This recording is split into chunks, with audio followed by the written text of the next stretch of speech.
إن الحمد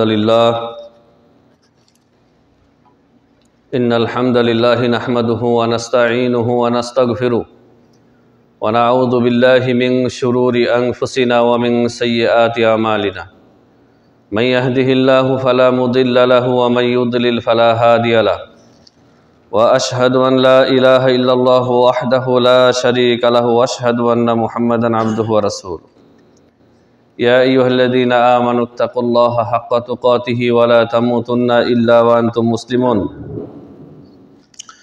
يا أيها الناس اتقوا ربكم الذي خلقكم من نفس واحدة وخلق منها زوجها وبث منهما رجالا كثيرا ونساء واتقوا الله الذي تساءلون به والأرحام إن الله كان عليكم رقيبا يا أيها الذين آمنوا اتقوا الله وقولوا قولا سديدا يصلح لكم أعمالكم ويغفر لكم ذنوبكم ومن يطع الله ورسوله فقد فاز فوزا عظيما أما بعد فإن خير الحديث كتاب الله وخير الهدي هدي محمد صلى الله عليه وسلم وشر الأمور محدثاتها وكل محدثة بدعة وكل بدعة ضلالة وكل ضلالة في النار فأعوذ بالله من الشيطان الرجيم وأن هذا صراطي مستقيما فاتبعوه ولا تتبعوا السبل فتفرق بكم عن سبيله ذلكم وصاكم به لعلكم تتقون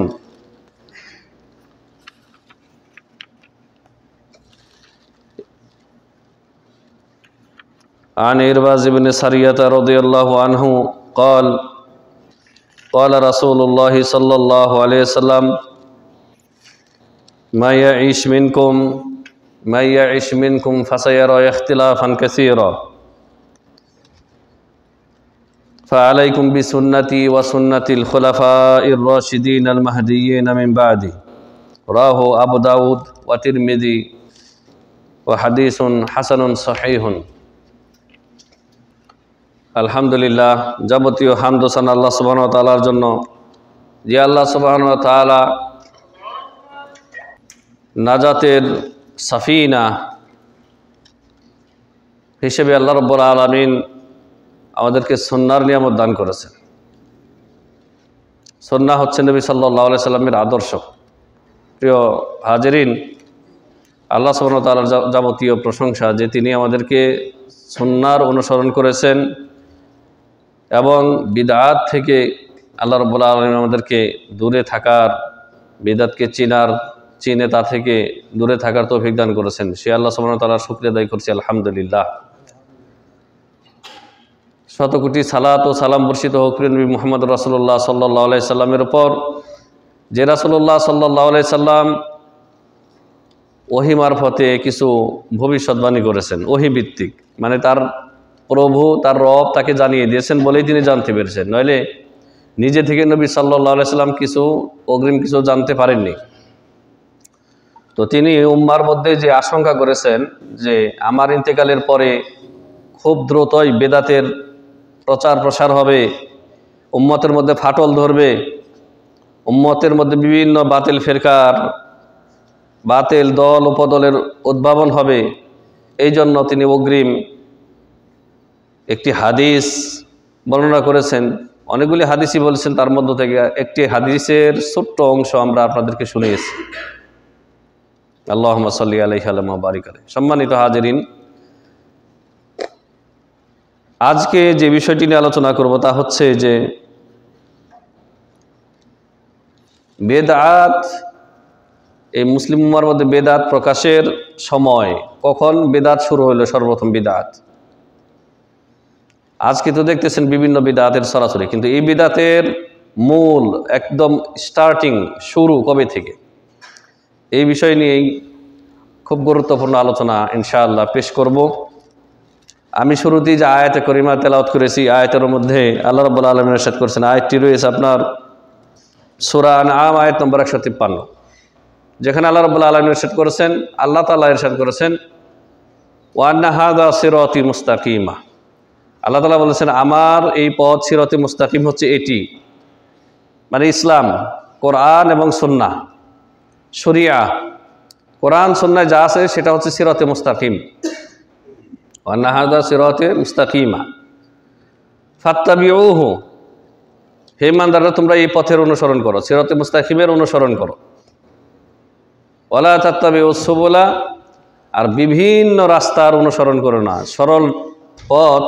এই আয়াত নবী সাল্লাল্লাহু আলাইহি ওয়াসাল্লাম পড়েছেন, পড়ার পরে এর ব্যাখ্যা নবী সাল্লাল্লাহু আলাইহি ওয়াসাল্লাম স্বয়ং করে দিয়েছেন। সুতরাং এই আয়াতের ব্যাখ্যার জন্য আপনাকে অন্য কোনো হুজুরের কাছে যাওয়ার দরকার নাই। যদি আপনি বেদাতের মূলনীতি বুঝতে চান, এই হাদিসটার দিকে খেয়াল করবেন আপনি, যে নবী সাল্লাল্লাহু আলাইহি ওয়াসাল্লাম কিভাবে এই আয়াতের ব্যাখ্যা করেছেন। ফাত্তাবিউহু ওয়ালা তাত্তাবিউস সুবুলা, আল্লাহ তাআলা বলেছেন আমার এই সিরাতে মুস্তাকিমের অনুকরণ করো, আর বিভিন্ন রাস্তার অনুসরণ করো না। ফাতাফাররাকু বিকুম আন সাবিলি, যদি বিভিন্ন রাস্তার অনুসরণ করো তাহলে আমার রাস্তা থেকে তোমাদেরকে শয়তান বিভ্রান্ত করে অন্যদিকে নিয়ে যাবে।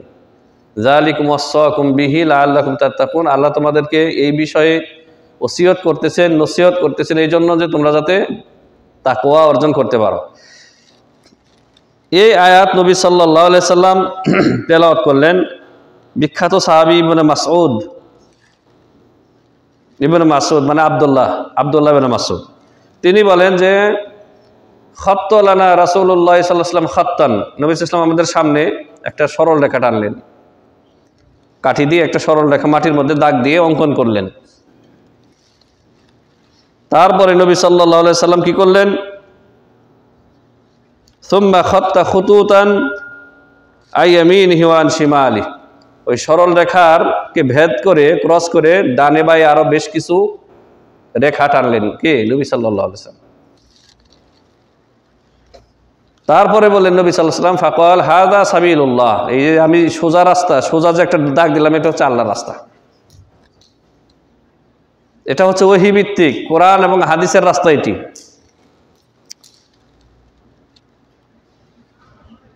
ওয়া হাযিহি সুবুল, আর এই যে ডানে বাঁয়ে যে রাস্তাগুলি দাগগুলি দিলাম এগুলি হচ্ছে বিভিন্ন রাস্তা।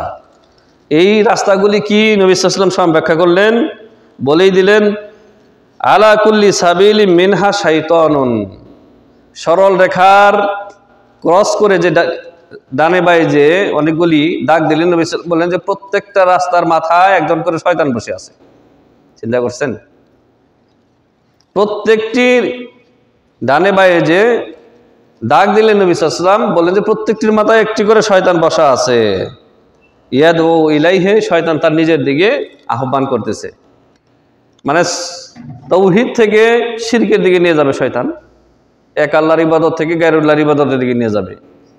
এক আল্লাহর কাছে দোয়া করতে হবে, সেখান থেকে বহু ওলিয়া উলিয়ার কাছে দোয়া করতে হবে, এই দিকে নিয়ে যাবে। কবর, মাজার, পীর ইত্যাদি খানকার দিকে নিয়ে যাবে। সুন্নাহর অনুসরণ থেকে নিয়ে যাবে বিদআতের দিকে। আর সবগুলি শয়তান এগুলি আপনাকে দিয়ে করাবে, আপনার কাছে এগুলি গুনার কাজ, পাপের কাজ মনে করাবে না, সুশোভিত করে, সুসজ্জিত করে পেশ করবে, সুন্দর করে। মানে শয়তান আপনার ব্রেনের মধ্যে যুক্তি দেবে যে এইগুলি খারাপ কিসের, আমি কি গান বাজনা করতেছি নাকি। যেমন গত সপ্তাহে আমরা বলেছি যে নামাজ, জুমার নামাজ 2 রাকাত ফরজ, তো 4 রাকাত পড়লে সমস্যা কি? নামাজই তো বললাম কি না, সমস্যা আছে যে রব্বুল আলামিন তিনি ফরজ করেছেন 2, এটাকে 3 করার 4 করার অধিকার আল্লাহ কাউকে দেননি। এটা যদি বুঝে থাকেন তো বাকিগুলি বুঝতে সহজ হবে, যে তাহলে অন্য ক্ষেত্রেও নবী প্রেমের নামে, নবীর ইশকের দোহাই দিয়ে আপনি মিলাদ করবেন, মিলাদুন নবী করবেন, তা চলবে না। দেখতে হবে যে দলিল আছে কিনা। আমাদের সাথে যারা বেশি মহব্বত করছে সাহাবায়ে কেরাম, আমি আপনি যদি দাবি করি যে তাদের সাথে বেশি আমি আপনি মহব্বত করি, তাহলে দাবিতে সত্যবাদী হব না মিথ্যাবাদী হব? মিথ্যাবাদী। আর সাহাবায়ে কেরাম যে ত্যাগ তিতিক্ষা দিচ্ছেন, যে স্বার্থ জলাঞ্জলি দিচ্ছেন আল্লাহর রাস্তায়, রাসূলের প্রটেক্ট করার জন্য যে সমস্ত বিসর্জন দিচ্ছেন, নিজের জান দিয়ে দিচ্ছেন, মাল দিয়ে দিচ্ছেন, ঘর বাড়ি ছেড়ে মক্কা থেকে মদিনায় চলে গেছেন, আমি আপনি পারছি? মসজিদের হুজুরের বেতন নিয়েই তো ঠেলাঠেলি করতে আমরা ব্যস্ত হয়ে যাই, বলি আমাকে বেশি ধরছে ওনাকে কম ধরছে, অথচ পুরো মাস শেষ হয়তো 50 টাকা 100 টাকা, আর এমনি যে কত টাকা নষ্ট হচ্ছে সেগুলির কোনো হদিস নাই। তাহলে তাদের মতো ত্যাগ আর কেউ দিতে পারেনি, পারবেও না। এই জন্যই এত ভালো মানুষগুলিকে আল্লাহ তাআলা নবীর সোহবাতে সাহাবী হওয়ার সৌভাগ্য দিয়েছিলেন। তো তারা মিলাদ করেননি। নবীর জন্মগ্রহণ করেছেন, নবী সাল্লাল্লাহু আলাইহি ওয়াসাল্লাম এই পৃথিবীতে এসেছেন, এই উপলক্ষে তারা খুশির চোটে, খুশির ঠেলায় তারা আবেগে মিলাদ করেননি। ইয়া নবী সালাম আলাইকা পড়েননি, ইয়া হাবি সালাম আলাইকা পড়েননি। মিষ্টি, লাড্ডু, মিঠাই তো দূরের কথা, বিনা মিঠাইও তারা পড়েননি। আর এখন তো আমাদের দোকান উদ্বোধন করতে গেলে, ঘর উদ্বোধন করতে গেলে, বাড়ি উদ্বোধন করতে গেলে, ব্যবসা প্রতিষ্ঠান উদ্বোধন করতে গেলে এগুলি করে। অবশ্য আলহামদুলিল্লাহ কিছু কিছু ছাড়তেছে। আবার চালাকির সাথে কিছু মানুষ মিলাদুন্নবীকে সিরাতুন্নবী নাম দিয়ে করতেছে। একই জিনিস করতেছে কিন্তু নামটা পরিবর্তন করে দিচ্ছে, করতেছে ওই দিনেই 12ই রবিউল আউয়ালে করতেছে। সারা বছর আপনি সিরাতুন্নবী পড়বেন, কোনো সমস্যা নাই। নবী সাল্লাল্লাহু আলাইহি ওয়াসাল্লামের সিরাত আপনি পড়বেন, ভাইদেরকে নিয়ে আলোচনা করবেন, কোনো সমস্যা নাই। কিন্তু 12ই রবিউল আউয়ালে কেন আপনি করতে হবে? এক ভাইরাল হুজুর ফেসবুকে স্ট্যাটাস দিছে, খুব ভাইরাল এবং সস্তা জনপ্রিয়তার ডিলার, যে 12ই রবিউল আউয়ালে তিনি পোস্ট দিয়েছেন যে তিনি কম্পিউটারের কিবোর্ডের মধ্যে সবচাইতে দ্রুত যেই কথাটা লিখতে পারেন তা হচ্ছে সাল্লাল্লাহু আলাইহি সাল্লাম। কথা কিন্তু খুবই ছোট্ট, খেয়াল করেন, যে তিনি বলেন যে আমি সবচাইতে সহজে দ্রুত যেটি লিখতে পারি তা হচ্ছে সাল্লাল্লাহু আলাইহি ওয়াসাল্লাম। এটি যদি অন্য দিন বলতো বছরের, কোনো সমস্যা ছিল না, মানুষ সন্দেহ করতো না। কিন্তু এই ছোট্ট 2 লাইনের লেখাটা ওই দিনই পোস্ট করেছেন যেদিন 12ই রবিউল আউয়াল। তাহলে যারা সুন্নি মাজার পূজারী, যারা সিন্নিখোর, ওরা সুন্নি না, সুন্নি বললে সুন্নাকে অপমান করা হবে। মাজার পূজারী তারাও খুশি থাকলো যে না, হুজুর আমাদের পক্ষে আছে। ইশারা ইঙ্গিতে আমাদেরকে সমর্থন করেছেন যে 12ই রবিউল আউয়ালে ওনার কিবোর্ডের স্পিড বেড়ে যায়, দ্রুত লিখতে পারে সাল্লাল্লাহু আলাইহি সাল্লাম। কিন্তু বছরের অন্য কোনো দিন এই কথা তিনি লেখেন না। দেখেন কত সূক্ষ্মভাবে মানে বিদআতকে সমর্থন করা। প্রিয় হাজিরিন, তো নবী সাল্লাল্লাহু আলাইহি ওয়াসাল্লাম বললেন যে আলা কুল্লি সাবিলিন শাইতান, প্রত্যেক ডানে বাঁয়ে যে রাস্তা চলে গেছে সরল রেখা থেকে, এগুলিতে শয়তান বসে আছে। ইয়াদউ ইলাইহি, শয়তান তার নিজের দিকে ডাকতেছে, শয়তান নিজের দিকে ডাকতেছে। সুম্মা তালা, অতঃপর নবী সাল্লাল্লাহু আলাইহি ওয়াসাল্লাম এই আয়াত পাঠ করলেন, ওয়া আন্না হাযা সিরাতি মুস্তাকিমা। নবীজি এই আয়াত বললেন, মানে আয়াতের ব্যাখ্যা করে দিলেন এইভাবে, দাগ টেনে, সরল রেখা সিরাতে মুস্তাকিম, ডানে বাঁয়ে যেগুলি গেছে শয়তানের রাস্তা। তারপর বললেন নবী সাল্লাল্লাহু আলাইহি ওয়াসাল্লাম, এই তেলাওয়াত করলেন আয়াত, ওয়া আন্না হাযা সিরাতি মুস্তাকিমান ফাত্তাবিউহ, এটা হচ্ছে আল্লাহর রাস্তা সিরাতে মুস্তাকিম, এর অনুসরণ করো। ওয়ালা তাত্তাবিউস সুবুলা ফাতাফাররাকু বিকুম আন সাবিলি, ডানে বাঁয়ে যত রাস্তা আছে সেগুলি সুবুল, সাবিলুনের বহুবচন সুবুল। তাহলে এক বচন দিয়ে আল্লাহ তাআলা বলেছেন সাবিলের অনুসরণ করো, সুবুলের অনুসরণ করো না, বহু রাস্তার অনুসরণ করো না। আর বহু রাস্তা কোনগুলি নবীজি স্বয়ং ডাক টেনে দেখাই দিলেন, ডানে বাঁয়ের রাস্তাগুলি।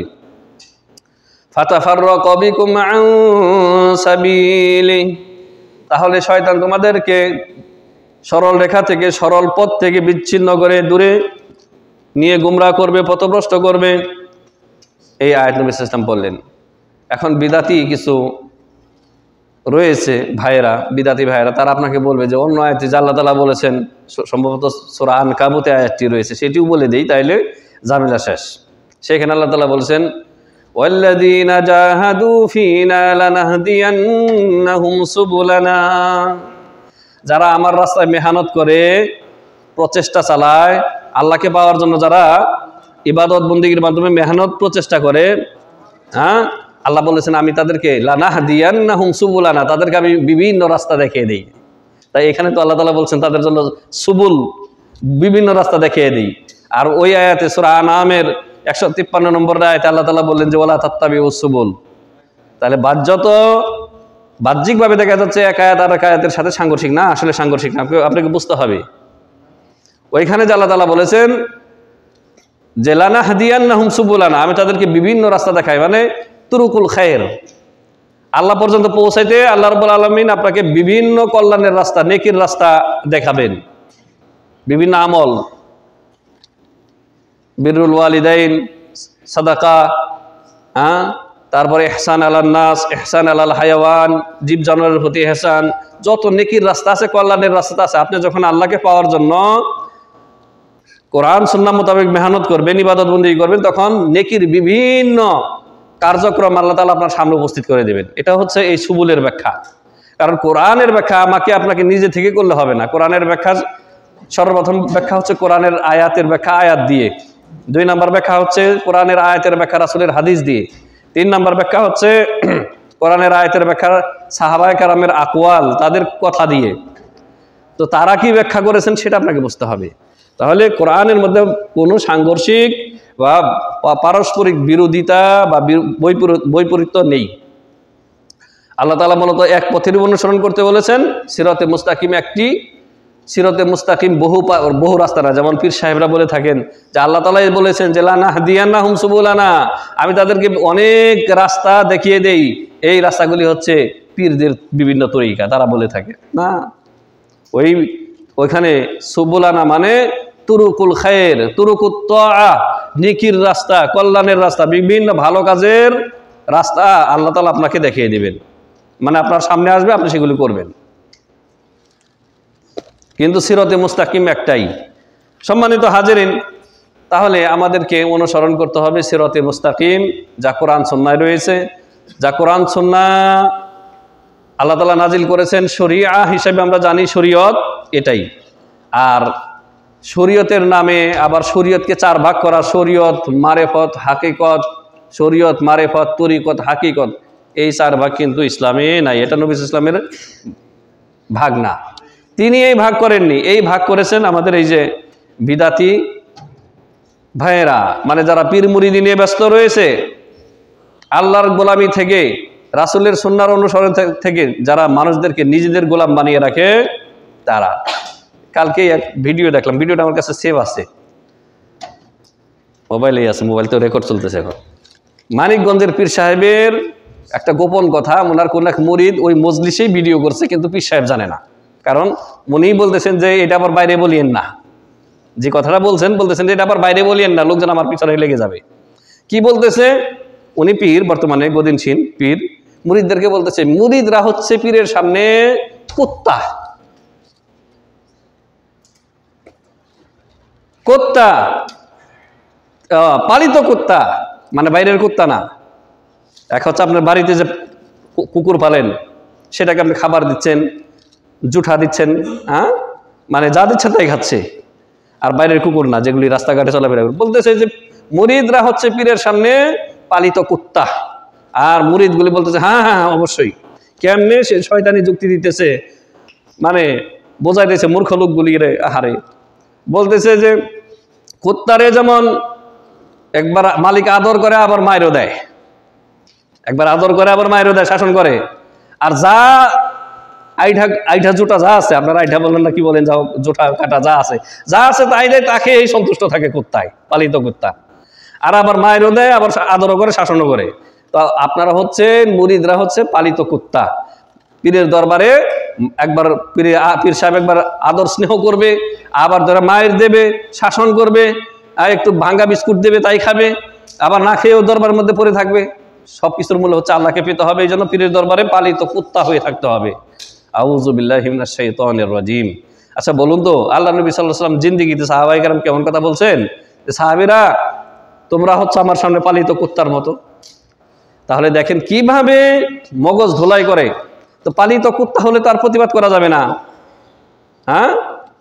পালিত কুত্তা হলে তো যে হারাম নির্দেশ দিবে, নাজায়েজ নির্দেশ দিবে, আদেশ দিবে, সেগুলির প্রতিবাদ আর মুরিদ করতে পারবে না। আগেই তো বলে যায়, তুমি তো আগেই বায়াত গ্রহণ করেছো এই মর্মে যে তুমি পালিত কুত্তা।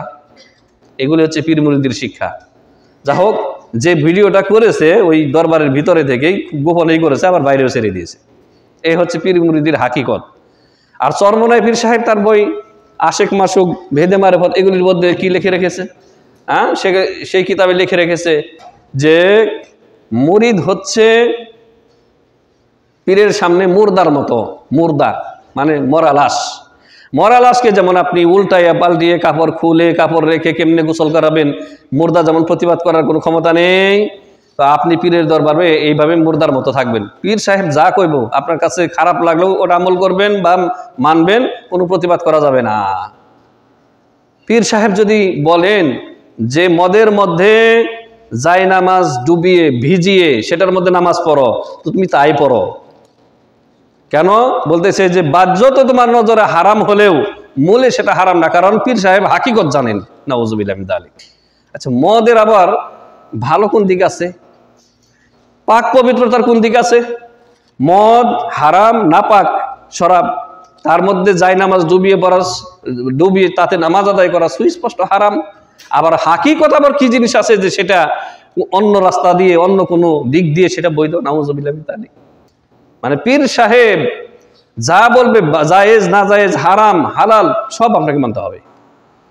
আর এই কাজকে কোনো মুরিদ যদি করে তাহলে ওই পীরকে সে রব বানিয়ে নিল, এটা হাদিস দ্বারা প্রমাণিত। এই আলোচনা অন্য একদিন করবো ইনশাআল্লাহ, ওটা আলাদা একটা বিষয়। যে হালাল হারাম জায়েজ না জায়েজ শরীয়তের আহকাম, শরীয়ত প্রবর্তনের ক্ষেত্রে কেউ যদি কোনো ব্যক্তিকে, কোনো আলেমকে, কোনো শাসককে কেউ যদি শরীয়ত প্রবর্তক হিসাবে মেনে নেয় যে উনি যা হালাল বলবেন সেটাই হালাল যদিও শরীয়তে সেটা হারাম, উনি যেটা হারাম বলবেন সেটাই হারাম যদিও শরীয়তে সেটি হালাল, এমন যদি কেউ করে তাহলে ওই ব্যক্তিকে সে মাবুদ বানিয়ে নিল, বড় মুশরিক হয়ে যাবে। শরীয়ত প্রবর্তক একজন, একমাত্র আল্লাহ রাব্বুল আলামিন, আর তার প্রচারক হচ্ছেন নবী মুহাম্মদ সাল্লাল্লাহু আলাইহি ওয়াসাল্লাম। নবী সাল্লাল্লাহু আলাইহি সাল্লাম আল্লাহর ইচ্ছায়, আল্লাহর নির্দেশে কিছু কিছু জিনিস হারাম করেছেন। যেমন মদিনাকেও হারাম শরীফ বলা হয়, দুই হারামাইন বলা হয় না? তো মক্কার হারামকে হারাম ঘোষণা করেছেন আল্লাহ স্বয়ং, আর মদিনাকে নবী সাল্লাল্লাহু আলাইহি ওয়াসাল্লাম বললেন যে আমি অমুক স্থান থেকে অমুক স্থান পর্যন্ত হারাম ঘোষণা করছি। নবীজি নিজে থেকে করেছেন না, আল্লাহর ইচ্ছায়, আল্লাহর নির্দেশে। দেখেন, তাহলে নবীর মর্যাদা হচ্ছে রিসালাতের মর্যাদা, যে তিনি কিছু করলে আল্লাহর নির্দেশে করেছেন। আল্লাহ তাআলা বলেছেন ওমা ইয়ানতিকু আনিল হাওয়া, আমার নবী হাওয়া থেকে মনের কুপ্রবৃত্তি দিয়ে কোনো কথা বলেন না। সূরা নাজম আয়াত নম্বর 3। ইন হুয়া ইল্লা ওয়াহয়ু ইউহা, নবী যা কিছু বলেন ওহী ভিত্তিক বলেন, আল্লাহ তাআলা সার্টিফাই করে দিয়েছেন। কিন্তু নবীর পরে এমন কোন ইমাম বা ব্যক্তিত্ব নেই যেই ব্যক্তির হালাল হারাম করার কোনো ক্ষমতা আছে, অথবা আল্লাহ যা হালাল করেছেন সেটা হারাম করবে, আল্লাহর হারামকৃত জিনিসকে হালাল করবে, এমন ক্ষমতা কাউকে দেওয়া হয় না। কিন্তু পীরেরা সেটার দৃষ্টতা দেখিয়েছে। এই জন্য তো আমরা বলি যে পীর মুরিদি শুরু হয় বিদআত দিয়ে আর শেষ হয় শিরক কুফরি দিয়ে। মানে আপনি যেদিন মুরিদ হইলেন বেদাতের ফ্যাক্টরিতে আপনি ঢুকলেন, আর যেদিন আপনার 20-25 বছর যাবৎ মুরিদ হয়ে যখন আপনি কবর দেশে যাবেন পাক্কা মুশরিক হয়ে আপনি ঈমান হারা হয়ে যাবেন। আপনি ওই যে সবক শিখিয়েছে আপনাকে যে মুরিদ হচ্ছে পালিত কুত্তার মতো, কুত্তার যেমন প্রতিবাদ করার কোনো ক্ষমতা নাই, মালিকে মারবো ধরবো কিছু দিব না খাইয়া না খাইয়া বাড়িতে পড়ে থাকতে হবে। আর একজন বলে দিল যে মুরিদ হচ্ছে পীরের সামনে কি মুর্দার মতো, মুর্দার যেমন প্রতিবাদ করার কোনো ক্ষমতা নাই, আপনার প্রতিবাদ করার কোনো ক্ষমতা, যা দেখবেন বাস। আল্লাহ রাব্বুল আলামিন এই সমস্ত গুমরাহি থেকে আমাদেরকে হেফাজত করেন, আল্লাহুম্মা আমিন। শিক্ষক কখনো পীর হয় না, শিক্ষক একজন আলেম। এরা বলে ধোঁকা দেওয়ার জন্য আপনাকে বলবে যে পীর হচ্ছে শিক্ষক। শিক্ষক আপনার বাড়ির আশেপাশে আর নাই, আপনার মসজিদের ইমাম, তার কাছে আপনি কোরআন শিখেন, হাদিস শিখেন। পীর আর আপনার 7 মুলুক 7 সমুদ্র 13 নদী ওপারে গিয়ে আপনাকে শিক্ষক ধরতে হবে? এটা হচ্ছে আরেকটা প্রবঞ্চনা, আরেকটা ধোঁকা। প্রিয় হাজিরিন, সময় চলে যাচ্ছে। আমরা শাইখুল ইসলাম ইমাম ইবনে তাইমিয়া রাহিমাহুল্লাহ, যিনি 7ম শতাব্দীর একজন যুগশ্রেষ্ঠ আলেম, এবং তারপরে আজ পর্যন্ত তার মতো এত বড় আলেম পয়দা হয়নি, শাইখুল ইসলাম ইমাম ইবনে তাইমিয়া রাহিমাহুল্লাহ। তো তিনি বলতেছেন তার মাজমাউল ফাতোয়া 10ম খণ্ডের 354 পৃষ্ঠায় যে জেনে রাখো হে মুসলিম, অধিকাংশ যে বিদআতগুলি, আকিদা মানে ধর্মের ভিতরে যে বিদআতগুলি, ইবাদত এবং আকিদার যে বিদআতগুলি, সেগুলি শুরু হয়েছে খোলাফায়ে রাশিদিন, তাদের শেষ জমানায়। খোলাফায়ে রাশিদিন হচ্ছে 4 জন, আবু বকর, ওমর, ওসমান, আলী রাদিয়াল্লাহু আনহুম আজমাইন। আমরা 4 জনকেই ভালোবাসি। তো এই 4 খলিফার শেষ দিকে, মানে ওসমান রাদিয়াল্লাহু তাআলা আনহুর হত্যা, তাকে খুন করা হয়েছে না নির্মমভাবে? কারা খুন করেছে? যারা বাগী, সন্ত্রাসী, ইসলামের নামে যারা জঙ্গি, তারা হত্যা করেছে। মিশর থেকে আগত এবং মিশরের আশেপাশে আরো যারা ছিল, ওই যে আব্দুল ইবনে সাবার কথা বলেছি, ইহুদি, সে মানুষদেরকে খেপিয়ে তুলেছিল ওসমান রাদিয়াল্লাহু আনহুর বিরুদ্ধে। যে ওসমান স্বজনপ্রীতি করছে, ওসমান ইনসাফ করছে না, চিন্তা করেছেন? তৃতীয় খলিফার বিরুদ্ধে বৈষম্যের অপবাদ। তৃতীয় খলিফা, তাহলে দেখেন জনগণ কত খারাপ, জনগণের মধ্যে কত খারাপ রয়েছে, ফিতনাবাজরা রয়েছে। যে তৃতীয় খলিফা ওসমান রাদিয়াল্লাহু তাআলা আনহু নবী সাল্লাল্লাহু আলাইহি ওয়াসাল্লামের 2 মেয়ে বিয়ে দিয়েছেন, একজনের পর একজন, একজন মারা গেছে আরেকজন। হ্যাঁ, এত ভালো জামাই ওসমান রাদিয়াল্লাহু তাআলা আনহু, এত লাজুক ছিলেন যে নবী সাল্লাল্লাহু আলাইহি সাল্লাম একবার অন্য সাহাবীদের সামনে এই পর্যন্ত কাপড় উঠিয়ে বসে আছেন, মানে এটা দূষণীয় না, কিন্তু উসমান যখন আসতেছে দেখতে দেখতে নবী সাল্লাল্লাহু আলাইহি ওয়াসাল্লাম কাপড় নামিয়ে দিয়েছেন। নবী সাল্লাল্লাহু আলাইহি ওয়াসাল্লাম, কারণ জানেন যে নবীজি জানেন যে উসমান এই অবস্থায় দেখলে এখানে প্রবেশ করবে না, এত লাজুক আর জান্নাতি সাহাবী। তার উপাধি দিয়েছেন নবী সাল্লাল্লাহু আলাইহি ওয়াসাল্লাম জিন নূরাইন, জিন নূরাইন, 2 নূরের অধিকারী। মানে 2 নূরকে? নবী সাল্লাল্লাহু আলাইহি ওয়াসাল্লামের 2 মেয়ে, যে 2 মেয়েকে বিয়ে দিয়েছিলেন। তো সেই উসমান রাদিয়াল্লাহু তাআলা আনহুর বিরুদ্ধে আব্দুল্লাহ ইবনে সাবা, এই ইহুদি মুনাফিক, বলতেছে যে সে স্বজনপ্রীতি করে, সে ইনসাফ করছে না। তার বিরুদ্ধে ইতর জনগোষ্ঠী, মানে নামধারী মুসলিম যেগুলি আছে না এখন আমাদের সমাজে, নামধারী মুসলিম, চুরি ডাকাতি, রাহাজানি, ধর্ষণ সব করতেছে, কিন্তু নামে মুসলিম। এগুলি মুসলিম, এগুলি কোত্থেকে মুসলিম এগুলি? তো এইরকম নামধারী মুসলিমদেরকে খেপিয়ে নিয়ে আসে, তারপরে ওসমান রাদিয়াল্লাহু তাআলা আনহুর বাড়ি ঘেরাও করে, এই তৃতীয় খলিফাকে নির্মম ভাবে হত্যা করে। কয়েকদিন যাবৎ খাবার পানি মানে ঢুকতে দেয় না। তারপরে কোরআন তেলাওয়াত অবস্থায় এই সাহাবীকে অন্যায়ভাবে হত্যা করে। এদেরকে বলা হয় ইসলামে বাগী, সীমা লঙ্ঘনকারী, খারেজি। তো এই খলিফার ইন্তেকালের পর থেকে নিয়ে আলী রাদিয়াল্লাহু আনহু এর খেলাফত পর্যন্ত এই সময়গুলিতে প্রধান 4টা বিদআত আত্মপ্রকাশ করে। সেগুলি ইসলাম ইমাম ইবনে তাইমিয়া রাহিমাহুল্লাহ উল্লেখ করেছেন। আর এর ইঙ্গিত নবী সাল্লাল্লাহু আলাইহি ওয়াসাল্লাম আগেই দিয়েছিলেন। তিনি জীবদ্দশায় তিনি বলেছেন, মাইয়া ইশমিনকুম ফাসায়ারা ইখতিলাফান কাসীরা, আমার পরে যারা জীবিত থাকবে, নবী সাল্লাল্লাহু আলাইহি ওয়াসাল্লামের ইন্তেকালের পরে আমার খলিফারা যারা থাকবে এবং সাহাবায়ে কেরাম যারা জীবিত থাকবে, ফাসায়ারা ইখতিলাফান কাসীরা, তারা অনেক মত পার্থক্য, মতভেদ দেখতে পাবে।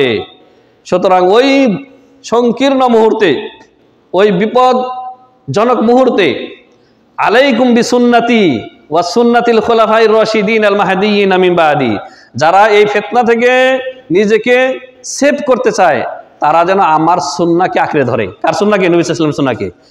তাহলে নবী সাল্লাল্লাহু আলাইহি ওয়াসাল্লামের সুন্নাহকে যারা আঁকড়ে ধরবে তারা ফিতনা মুক্ত, বালা মুসিবত মুক্ত থাকবে, দিনের ক্ষেত্রে দুনিয়ার ক্ষেত্রে। শুধু তাই বলেননি, এবং বলেছেন ওয়া সুন্নাতিল খুলাফায়ে রাশিদিন আল মাহদিয়িন, আর হেদায়েত প্রাপ্ত 4 খলিফার সুন্নতকেও আঁকড়ে ধরতে হবে। দেখেন 4 খলিফা যেই কাজগুলি করবে সেটাকেও নবী সাল্লাল্লাহু আলাইহি ওয়াসাল্লাম সুন্নত বলেছেন। লা ইলাহা ইল্লাল্লাহ। একটু খেয়াল করেছেন? 4 খলিফা আবু বকর, ওমর, ওসমান, আলী রাদিয়াল্লাহু আনহুম যে কাজ করেছেন, করতে নির্দেশ দিয়েছেন, সেটাও সুন্নাহ। আচ্ছা, ওসমান রাদিয়াল্লাহু তাআলা আনহুর একটা সুন্নাহ বলি, জুমার দিনে দ্বিতীয় আযান। জুমার দিনে দ্বিতীয় আযান, এই আযান কে চালু করেছেন? তৃতীয় খলিফা ওসমান ইবনে আফফান রাদিয়াল্লাহু আনহু। এটা বিদআত না, এটা সুন্নাহ, এটাও সুন্নত। তবে কেউ যদি এক আযানের মধ্যে ক্ষান্ত থাকে তাকে দোষারোপ করা যাবে না। এক আযান দেওয়াও জায়েজ, সেটা নবী সাল্লাল্লাহু আলাইহি ওয়াসাল্লাম সাব্যস্ত করেছেন, আর দ্বিতীয় আযান চালু করেছেন ওসমান ইবনে আফফান, এটাও সুন্নাহ।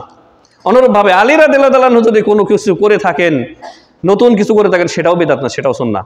স্বয়ং নবীজি বলেছেন ওয়া সুন্নাতিল খুলাফায়ে রাশিদিন আল মাহদিয়িন, আমার পরে হেদায়েত প্রাপ্ত 4 খলিফার সুন্নতকে তোমরা আঁকড়ে ধরে থাকো। ওয়া আদু আলাইহা বিন নওয়াজিজ, তোমরা মারির দাঁত দিয়ে যেরকম কোনো কিছু শক্ত করে মানুষ ধরে ওইরকম ভাবে শক্ত করে ধারণ করো। উদাহরণ দিয়েছেন, মিসাল দিয়েছেন, মারির দাঁত দিয়ে কোনো কিছু যদি আপনি কামড়ে ধরেন সেটা ছোটানো যাবে না, আর সামনের দাঁত দিয়ে যদি আপনি কোনো কিছু কামড়ে ধরেন, টান দিলে আপনার দাঁত ভেঙে চলে আসবে, তাই না? কিন্তু মারির দাঁত দিয়ে যদি কামড়ে ধরেন সেটা ছোটানো যায় না। এইভাবে উদাহরণ দিয়েছেন যে তোমরা সুন্নাহকে কঠিনভাবে আঁকড়ে ধরো, জনপ্রিয়তা পাওয়া যাবে না সুন্নাহর অনুসরণ করলে, বিদআতের সমর্থন না করলে জনপ্রিয়তা পাওয়া যাবে না, ভাইরাল হুজুর পাওয়া যাবে না, দরকার নাই। কারণ আপনার দরকার কি? দুনিয়াতে ফিতনা মুক্ত জীবনযাপন করা আর জান্নাত অর্জন করা, জান্নাত লাভ করা। তো জান্নাত কিভাবে পাবেন? আপনি শিরিক মুক্ত, বিদআত মুক্ত, ঈমান ঈমান আমল যদি আপনি করেন তাহলে আপনি জান্নাতে যেতে পারবেন। দুনিয়াতে আপনাকে কে চিনলো না চিনলো দেখার কোনো দরকার আপনার নেই। তাহলে এই খোলাফায়ে রাশিদিনের শেষ যুগে 4টি বিদআত আত্মপ্রকাশ করে। কি কি বিদআত? 1 নম্বর বিদআত হচ্ছে যেটি বললাম যে হারুরিয়া, খারেজিদেরকে হারুরিয়া বলা হয় কেননা আপনার বর্তমানে ইরাকের একটি স্থানের নাম হচ্ছে হারুর। এই খারেজি যারা মানে মুসলিমদেরকে কাফের ফতোয়া দিয়ে হত্যা করে, ওই সময় থেকে শুরু হয়ে গিয়েছিল। যেমন আলী রাদিয়াল্লাহু তাআলা আনহুর বিরুদ্ধে তারা ফতোয়া দিল যে আলী হচ্ছে সবচেয়ে বড় কাফের, নাউযুবিল্লাহি মিন যালিক। 4র্থ খলিফাকে কাফের ফতোয়া দিল। কারণ কি? যে সে মুআবিয়া রাদিয়াল্লাহু তাআলা আনহুর সাথে যে সমস্যা হয়েছিল, ভুল বোঝাবুঝি, সেটার আপোসের ক্ষেত্রে আমর ইবনে আসকে, তিনি সাহাবী, আমর ইবনে আস, তাকে বিচারক হিসাবে মেনে নিয়েছে। তাকে বিচারক হিসাবে মেনে নিয়েছে। আলী কাফের, নাউযুবিল্লাহি মিন যালিক। শুধু তাই না, মুআবিয়াও কাফের তাদের কাছে। এই কারা ফতোয়া দিয়েছিল? খারেজি, যারা জঙ্গি। তারা বলেছিল ইনিল হুকমু ইল্লা লিল্লাহ, তরবারির মাথায় কোরআনকে তরবারির ডগায় ঝুলিয়ে বলতেছি ইনিল হুকমু ইল্লা লিল্লাহ, আল্লাহর বিধান ছাড়া কারো বিধান চলতে পারে না। আরে বেকুব, আরে হাম্মক। আব্দুল্লাহ বিন আব্বাস রাদিয়াল্লাহু তাআলা আনহু, আমর ইবনে আস তাদেরকে বোঝালেন যে আল্লাহর বিধানই তো বাস্তবায়ন করতে হবে, কিন্তু আল্লাহ কি নিজে নেমে এসে বাস্তবায়ন করবেন না মানুষকে করতে হবে? সেটা বিচারক তো মানুষই হবে। মানে আল্লাহর বিধানটা কার্যকর কে করবে? একজন বিচারক। আল্লাহ তো আর স্বয়ং নিজে নেমে এসে করবেন না। এই মূর্খগুলি এটা বুঝতেছিল না। তো সাহাবী বোঝানোর পরে অনেক খারেজিরা তওবা করে ফিরে আসে, আর বাকি যারা ছিল তারা চলে গেল হারুর অঞ্চলে। এই জন্য তাদেরকে বলা হয় হারুরিয়া। তো এদেরকে আলী রাদিয়াল্লাহু তাআলা আনহু এদের বিরুদ্ধে যুদ্ধ করেছেন, এদেরকে হত্যা করেছেন। জি, খারেজি। তো খারেজি ফিতনা এই সময় শুরু হয়। আর কি? কাদারিয়া হচ্ছে তকদির অস্বীকারী। তকদির বলে কিছু নাই। আর মনে রাখবেন যে সেই যুগে যতগুলি ফেরকা তৈরি হয়েছিল, ওই ফেরকার লোক আজকেও আছে, এই যুগেও আছে, কিন্তু ওই নামে নাই, বেনামে, বিনা সাইনবোর্ডে। তকদিরকে অস্বীকারী দল আজও আছে। বলে তোর তকদির আবার কি? তুমি কর্ম না করলে চলবে? তোমার কর্মই হচ্ছে তকদির, নাউযুবিল্লাহি মিন যালিক। তকদিরও আছে, আপনার মেহনতও আছে, দুইটাই একসাথে, দুইটার সমন্বয়। যা হোক, ওটা আলাদা আলোচনা। তাকদির অস্বীকারী ফেরকা সর্বপ্রথম বের হয় ওই সময় খারেজিদের পরে, দ্বিতীয় ফেরকা। 3 নম্বর ফেরকা হচ্ছে মুরজিয়া কারা? মুরজিয়া হচ্ছে যে আমল বাদ দিয়ে শুধু বড় বড় আশা করা। বর্তমান যুগের মুসলিম সমাজের অধিকাংশ লোক মুরজিয়া হয়ে গেছে, নিজেও জানে না। মুরজিয়া মানে কি? খালি বড় বড় আশা। মুসলিম যেহেতু আমরা একদিন না একদিন জান্নাতে যাব, কিন্তু নামাজ পড়বো না। সালাত ছেড়ে দেওয়া যে কুফরি, এটা মানে না, হাদিস দিয়ে বললেও মানে না, বা শুনলেও না শোনার মতো অন্তরে সেটা প্রবেশ করায় না। বহু বেনামাজি আছে যারা দাবিতে মুসলিম, জান্নাতে যাওয়ার আশা করে বসে আছে, অথচ বেনামাজি কখনো জান্নাতে যাবে মর্মে কোনো হাদিসও নাই, কোনো আয়াতও নাই।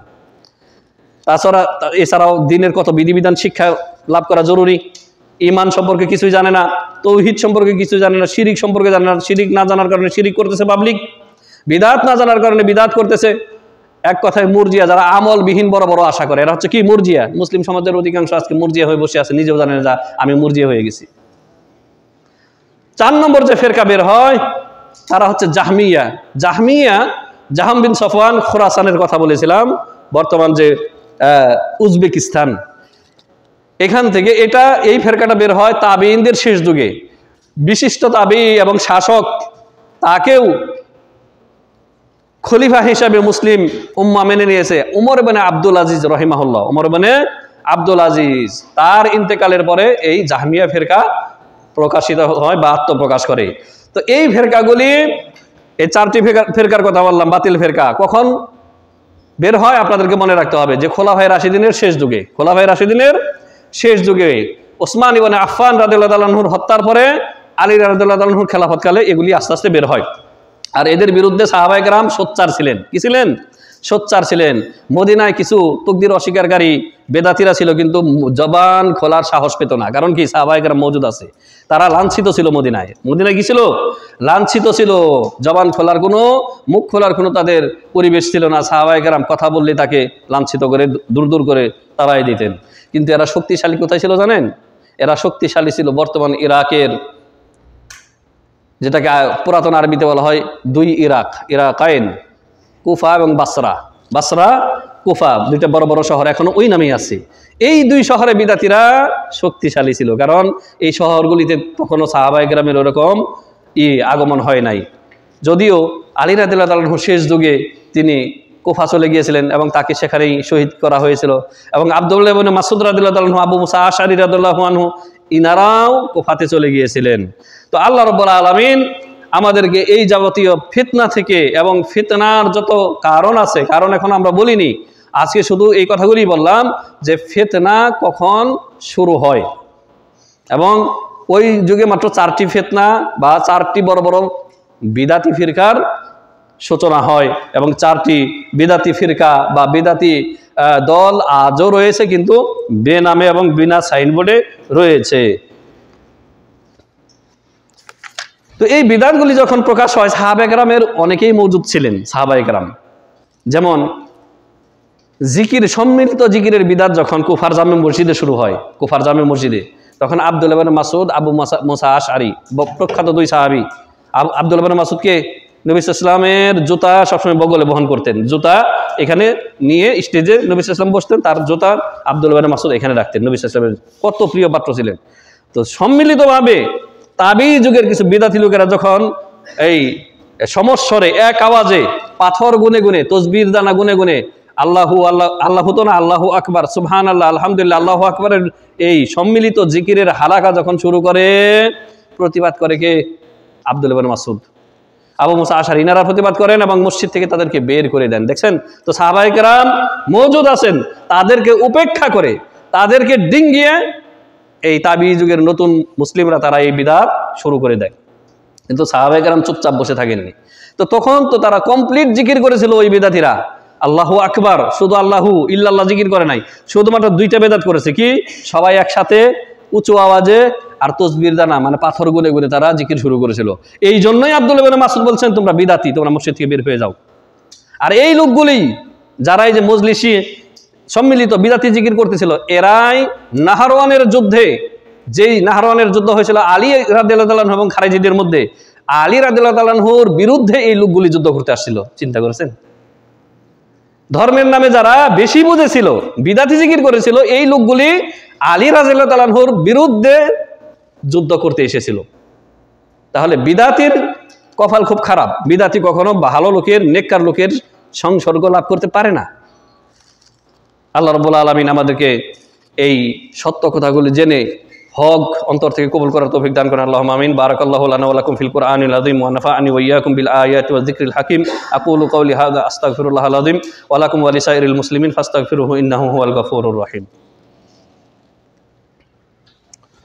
আলহামদুলিল্লাহি ওয়াহদা ওয়াসসালাতু ওয়াসসালামু আলা মান লা নাবিয়্যা বা'দা ওয়া আলা আলিহি ওয়া সাহবিহি আজমাইন। আল্লাহ সুবহানাহু ওয়া তাআলা আমাদের মুমিন মুসলিম ভাইদেরকে প্রত্যেককে আল্লাহ রাব্বুল আলামিন যেন তাদেরকে ক্ষমা করেন। আল্লাহুম্মা আমিন। আল্লাহ রাব্বুল আলামিন আমাদের মুসলিম উম্মার যে যে সমস্যায় রয়েছেন প্রত্যেককে আল্লাহ রাব্বুল আলামিন তার সমস্যার সুসমাধান করে দেন। যারা রিজিকের অভাব অনটনের মধ্যে রয়েছেন, ঋণগ্রস্ত রয়েছেন, আল্লাহ রাব্বুল আলামিন তাদেরকে হালাল রুটি রোজগারের সুন্দর ব্যবস্থা করে দিয়ে তাদেরকে যেন ঋণ মুক্ত করেন। আল্লাহ রাব্বুল আলামিন তাদেরকে দুশ্চিন্তা মুক্ত করেন। যারা অসুস্থতায় ভুগতেছেন, যারা রোগী হয়ে হাসপাতালের বেডে শায়িত আছেন, তাদেরকে আল্লাহ রাব্বুল আলামিন শিফায়ে কামিলা দান করেন। আমাদেরকে যাদেরকে আল্লাহ রাব্বুল আলামিন সুস্থতার নিয়ামত দিয়েছেন, তাদেরকে যেন অসুস্থতা থেকে, রোগ ব্যাধি থেকে, বালা মুসিবত থেকে হেফাজত করেন। আমরা পিছনে যাদেরকে রেখে এসেছি, আমাদের পরিবার পরিজন, তাদেরকে আল্লাহ রাব্বুল আলামিন যেন তার নিজ দায়িত্বে তাদেরকে হেফাজত করেন সমস্ত অনিষ্টতা থেকে। আল্লাহুম্মা আমিন। রব্বানা আতিনা ফিদ দুনিয়া হাসানাহ ওয়া ফিল আখিরাতি হাসানাহ ওয়া কিনা আযাবান নার। রব্বানা লা তুযিগ কুলুবানা বা'দা ইয হাদাইতানা ওয়া হাব লানা মিন লাদুনকা রাহমা ইন্নাকা আনতাল ওয়াহ্হাব। আল্লাহুম্মা আ'ইজ্জাল ইসলাম ওয়াল মুসলিমিন, আল্লাহুম্মা আ'ইজ্জাল ইসলাম ওয়াল মুসলিমিন ওয়া আযিল্লাশ শিরকা ওয়াল মুশরিকিন ওয়া দাম্মির আ'দাআকা আ'দা'দ-দ্বীন মিনাল ইয়াহুদি ওয়ান নাসরা ওয়াল মুলহিদিন ইয়া রাব্বাল আলামিন। আল্লাহুম্মা ইহফাজ হাযাল বালাদ ওয়া সাইরা বিলাদিল মুসলিমিন। আল্লাহুম্মা ইহফাজ হাযাল বালাদ ওয়া সাইরা বিলাদিল মুসলিমিন। আল্লাহুম্মা আনসুরিল মুজাহিদিন ফি সাবিলিকা ফি কুল্লি মাকান ইয়া রাব্বাল আলামিন। আল্লাহুম্মা আসলিহ আইম্মাতানা ফি উলাতি আমরিনা। আল্লাহুম্মা আসলিহ আইম্মাতানা ফি উলাতি আমরিনা। আল্লাহুম্মা ওয়াফফিকহুম ফি'লাল খায়রাত ওয়া তারকাল মুনকারাত। আল্লাহুম্মা ওয়াফফিকহুম লিকুল্লি খাইরিন ইয়া রাব্বাল আলামিন। আল্লাহুম্মা আরযুকহুম বিতানাতান সালিহা আল্লাতী তাদুল্লুহুম আলাল খাইরি ওয়া তুঈনুহুম আলাইহি ইয়া আকরামাল আকরামিন। ইন্নাল্লাহা ওয়া মালাইকাতাহু ইউসাল্লুনা আলান নবী ইয়া আইয়ুহাল্লাযীনা আমানু সাল্লু আলাইহি ওয়া সাল্লিমু তাসলিমা। আল্লাহুম্মা সাল্লি আলা মুহাম্মাদ ওয়া আলা আলি মুহাম্মাদিন কামা সাল্লাইতা আলা ইব্রাহিম ওয়া আলা আলি ইব্রাহিম ইন্নাকা হামিদুম মাজিদ। আল্লাহুম্মা বারিক আলা মুহাম্মাদ ওয়া আলা আলি মুহাম্মাদ কামা বারাকতা আলা ইব্রাহিম إبراهيم وعلى آل إبراهيم إنك حميد مجيد عباد الله رحمكم الله إن الله يأمركم بالعدل والإحسان وإيتاء ذي القربى وينهى عن الفحشاء والمنكر والبغي يعظكم لعلكم تذكرون فاذكروا الله يذكركم واشكروا على نعمه يزدكم ولذكر الله أكبر والله يعلم ما تصنعون